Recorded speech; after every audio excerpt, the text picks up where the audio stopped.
Hi there. It's a true privilege to be speaking to you here as part of UXDX.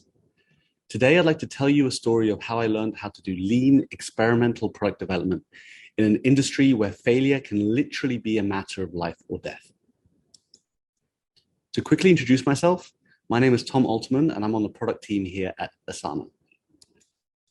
For those of you who don't know, Asana is a work management platform with a mission to help humanity thrive by enabling the world's teams to work together effortlessly. Now, I've never worked at a company as mission-driven as Asana before. It also has an incredibly strong culture of collaborative product development and experimentation. And I'm not just saying that because they pay my paychecks and feed me delicious meals every day. But most of my recent experience has actually been in the construction industry. I fell in love with construction back in 2015 when I joined a startup called PlanGrid. There, our founders were the first to see how the form factor of the iPhone and the iPad could revolutionize how work got done on construction sites. They taught us to focus on building beautifully designed apps that foremen and superintendents would fall in love with. We had the highest rated construction app in the App Store, and at the time I left, we were being used in over 1.5 million projects across 100 countries. In 2018, we were acquired by Autodesk for $900 million. Now, while we always wanted to deeply understand our customers' needs, we had a challenge that will be familiar to many of you. And that's how to ship great products quickly when they have to work perfectly first time. Much like getting ships to water, there's very little opportunity to revert. Now, I'm sure many, if not all of you, have read this book. If not, I strongly recommend you do. It's really defined the last 10 years of how we build products and companies. In it, Eric Ries talks about how to get things to market fast using experimentation, with a key tenet being fail fast, succeed faster. You may have also seen this quote from Reid Hoffman: "If you're not embarrassed by the first version of your product, you've launched too late." And there's Facebook's famous, if not infamous, mantra of move fast and break things. Now, all of these ideas have always really resonated with me, but another one also came to mind, and that was, I'm building tools for these people. They don't want to hear about anything failing ever. Their safety and their livelihoods depend on the tools that they have at their disposal being 100% reliable and dependable. Now, this has long been a challenge in construction. Any change can be incredibly risky, so people prefer to stick to tried and tested methods, even if incredibly inefficient. This was the world which we, as a relatively scrappy startup, were trying to build new tools to help them get their work done faster, easier, and safer. Now, you may not be working in construction, but I'm sure many of you are working on software that your customers rely on every day. And you know they never want to feel like guinea pigs for your experiments. If that's the case, this talk is for you. So I'm sure you're all paying incredibly close attention, but for those of you that have attention spans as bad as mine, I'm going to give you the quick TLDR up front. So if you want to do experimentation in these environments, I recommend building a cross-functional team that truly cares about the customer, learning about that problem together, treating everything as an experiment, not just the product, but the process and even the roles that you're going to have on the team. And do the least amount of work needed to test your hypothesis. Finally, when failure is not an option, use humans to power the first functional MVP. So let me tell you a couple of stories about how I learned this using my own blood, sweat, and tears. Both of these stories revolve around an absolutely insane part of construction called submittals. So what are submittals? In the United States, you need approval from the architect for every product and method you are going to use to build a building. This means every brick, every door, down to the actual nuts and bolts, need to get sent to the architect and approved before work can continue. This means thousands of documents that need to be collected, reviewed, and approved on time and correctly. And if that sounds crazy, it's because it absolutely is. Two things to remember about this. Firstly, everyone truly hates it. It's hard, tedious, and stressful for everyone involved. You're filling out spreadsheets for days, you're keeping track of millions of emails, the paperwork is endless. And in the best case scenario, if one of these is missed or late, the work will be delayed, your company could lose tens of thousands of dollars, and you could lose your job. And that leads me on to the second important thing here, is that these are incredibly important to get right. Because in the worst case scenario, buildings fall down and people die. That's not an exaggeration.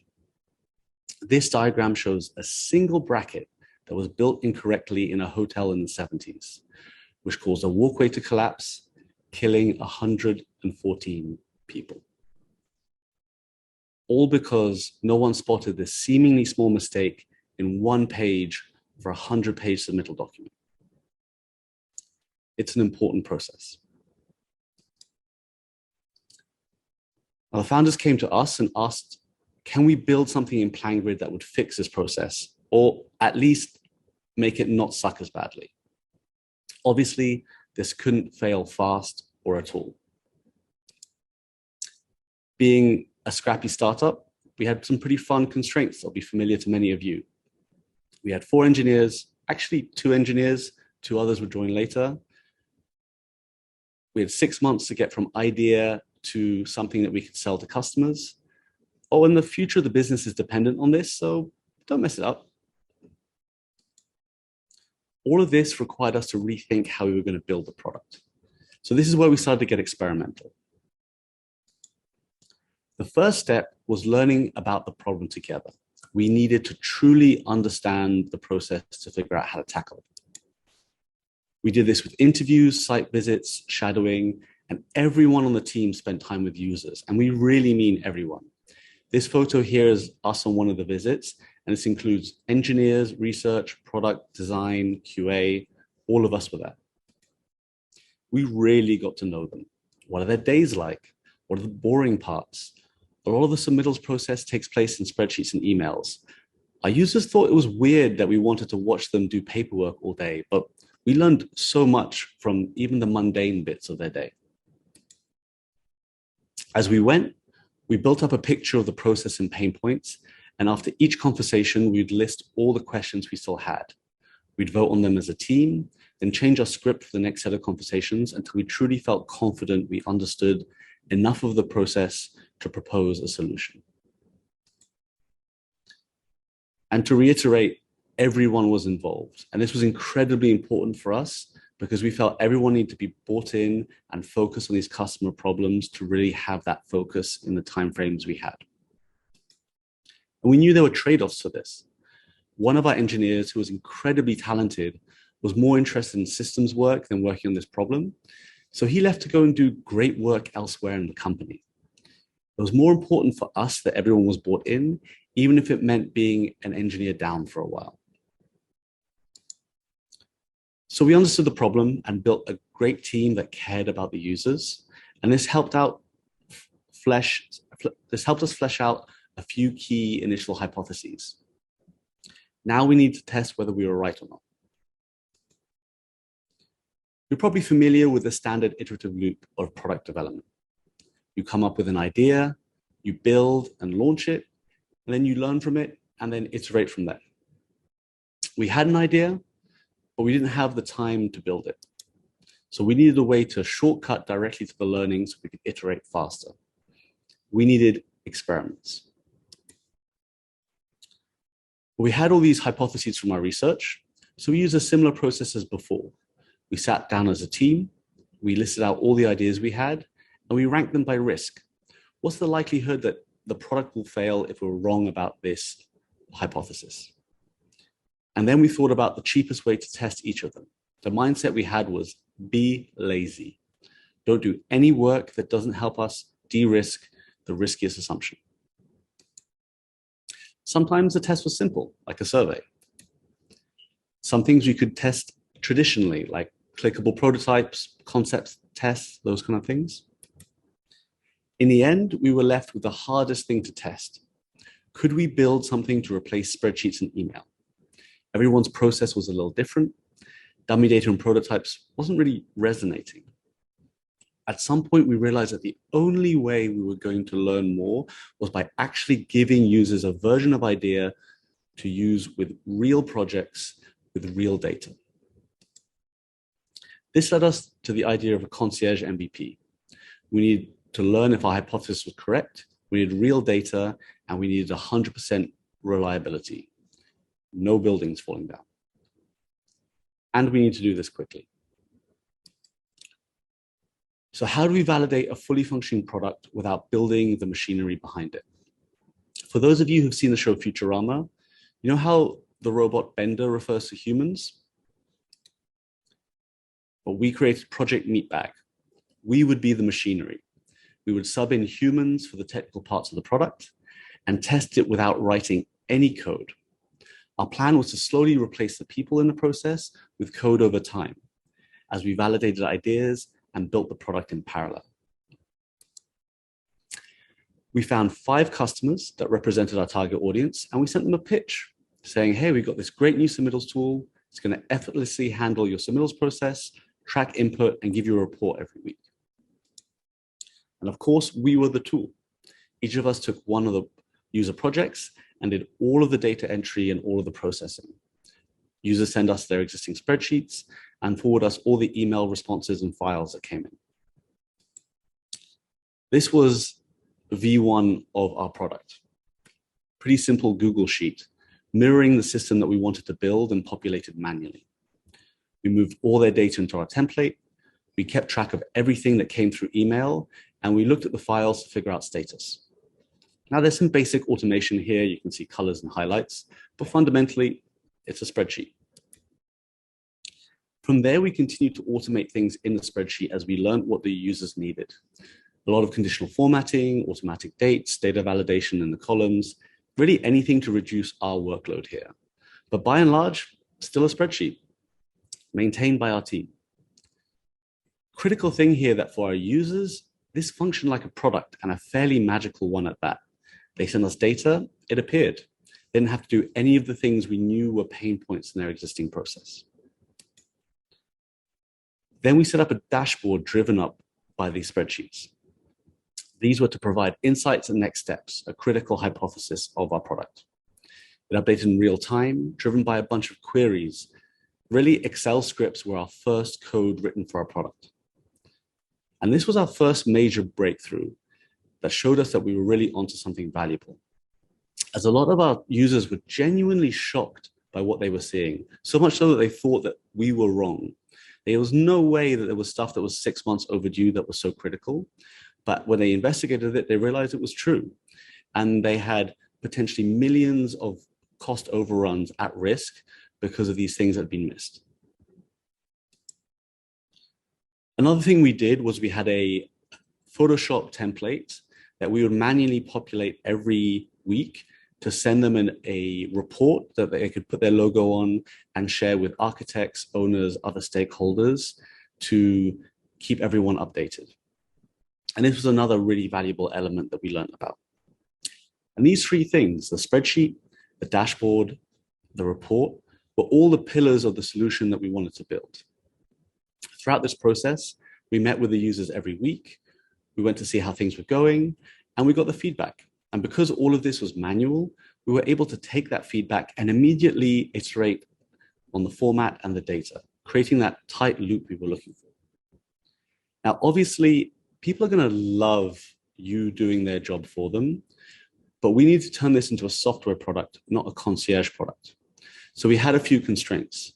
We made sure we only did things in a standard way for all our customers, and we only did things that we knew that we could automate in code. So how did this work out?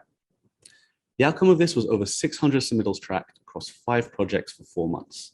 And this included this $500 million highway interchange in California, which they estimated using our process saved them several $1 million in cost savings.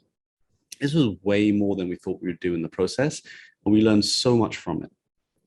We were able to validate our product solution and quickly iterate while real customers were using it. This meant that before a single line of code was written, we knew exactly what needed to be built and how it should work. We also built deep customer knowledge and empathy on the team, which meant everyone was focused on the details of the problem. Now, that led us to something that we didn't even expect. During our customer discovery process, one of our engineers spotted an opportunity that set us out on a completely new journey as well. So let me tell you my second story about that. Something that you need to know about construction is that people there like Ahmed, if you ask them, what do they hate about their job? They'll think about it and say, nothing really, I love my job. They are wildly accommodating people. Ahmed is telling us this, having just walked us through one of the most terrible admin processes you've ever seen that he has to endure every day. So after a bit of experimentation, we finally landed on a question that helped him and others reveal what their true pain points were. We'd ask him, if you could clone yourself and convince that clone to do the part of your job you like the least, what would you have that clone do? Now, this opened up the floodgates and helped us see what we should really focus on to improve their lives. And next time you're trying to figure out how to improve someone's productivity and you feel they're being way too accommodating, I really recommend asking this question. Almost unanimously, they mentioned something we hadn't even thought about before. At the start of every new construction project, someone gets the incredibly crappy job of having to read a 3,000 to 6,000 page specification document and type out every single submittal required, creating what's called a submittal log. This is incredibly tedious, but vitally important work. On average, if you have a 10-hour day, it takes someone 2 weeks to complete. It's a task so hated, it's often given to the person who annoyed the boss most on the previous project. Once we heard this a couple of times, one of our engineers said, hey, this looks like a solvable machine learning problem. I don't think it'd be that hard to do. But we had a challenge because we had no ML expertise on the team and a crazy tight deadline to meet as it was. This was out of our initial assumption of scope. It felt like a huge risk, but also a massive opportunity. So we wondered, can we test whether customers will find this valuable? And luckily, we'd already worked out a process to answer that question. Enter the meat bags. I sat down with engineers and wrote out a human-readable set of instructions for how to extract submittals from a specification doc. We set the constraint that these instructions had to be simple and be able to be followed by any competent human with no prior knowledge of construction. They must also be instructions that can be easily replicated by a relatively simple machine learning algorithm. We then reached out to a few customers and said, hey, we have this fantastic new tool that extracts all of your submittals for you. Just send us your specs and we'll send you back a spreadsheet. Oh, it's still an early stage product, so it might take a couple of days to get back to you. Then we just hired some data entry contractors to do the work. This was really cheap. A couple of people at $20 an hour that were simply picking up specs sent to an email address and responding back with a spreadsheet of the results. The response was incredible. We literally heard shrieks of joy from people when they saw the results and realized they just got 2 weeks of their life back. And this was really a double whammy because not only did we validate the idea, we also learned incredibly valuable insights on things like precision versus recall. It turned out that people were okay with us listing more than they needed, but they were not okay with us missing any important items. We also got labeled training data as part of this process, all the stuff that was essential for us to be able to build and train the machine learning algorithm. So all of these insights and that data allowed us to build the product faster and be way more confident that we had something the market really wanted. So what were the results? With only 4 engineers, we were able to learn, experiment, and launch a production-ready solution in 6 months. This was a paid add-on to our core solution that from day one accounted for 9% of companies' revenue. Evidence that we'd built something that the customers really needed. One of my favorite things about this was that our product was featured in a list of the 13 most interesting advances in construction technology that year, alongside this robot that builds walls. What I love about this is that this robot is an incredibly complicated piece of technology solving a relatively simple problem for humans. Whereas we'd built some relatively simple technology to solve a very complex problem for humans. And initially, we'd actually use humans imitating machines to power it. So that made us feel very smug. Now, this wasn't all sunshine and rainbows. So I wanted to share a few of the things that we messed up so that hopefully you can learn from. The first was we didn't have an exit strategy from our concierge MVPs. The idea was that we'd start tracking submittals manually and then quickly replace ourselves with code as the engineers got up and running, maybe 1 month, 2 months max. Then, as things do, they got delayed, but we were left hand cranking this process for almost 4 months. Now, we didn't want to leave our customers in the lurch, as these were mission critical processes that we'd promise our customers we'd support. So we were basically doing 2 jobs at the same time. It was particularly stressful for Heather, who was supporting that $500 million highway interchange project. So if you're going to do this, think about the exit strategy. If things get delayed or you decide not to pursue this product, how are you going to do right by yourselves and your customers?